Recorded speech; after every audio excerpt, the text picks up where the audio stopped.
So one of the real benefits that SIA Solutions gets out of our partnership with the Corps of Engineers is to really get the chance to support that bigger mission that the Corps has.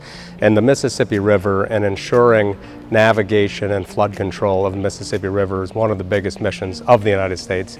The Corps of Engineers has given us an opportunity to support this mission and to be able to provide a one-of-a-kind solution like a robotic Armor One project that we're doing is a rare opportunity for us. So we appreciate that. We appreciate the partnership with the Corps and with NREC in creating this project. So one of the things we really wanted to emphasize, of course, was safety. That was always number one. We wanted to make sure we meet all the current safety regulations for people operating on waterways. We owe that to our employees. It's the most important thing driving it. But also at the same time, we wanted to make this much more efficient. We wanted to do it better and faster. We need to be able to do more on the river quicker.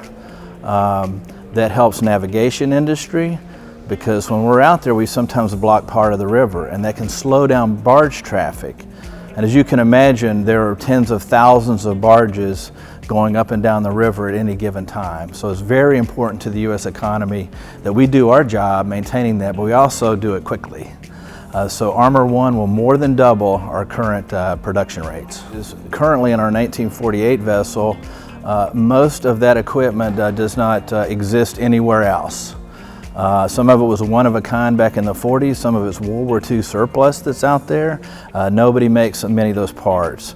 So we have to machine lathe, we have to tool some of these parts. And so when we have something that breaks, which happens quite frequently, it can mean hours or even days lost while we either try to repair it internally or we pay somebody to do it for us, a specialty contractor. With Armor One, all these parts you see behind us, universal, very easy to get, modular, so that we can come in, if we have a problem, we can quickly replace things and get back up running as quickly as possible.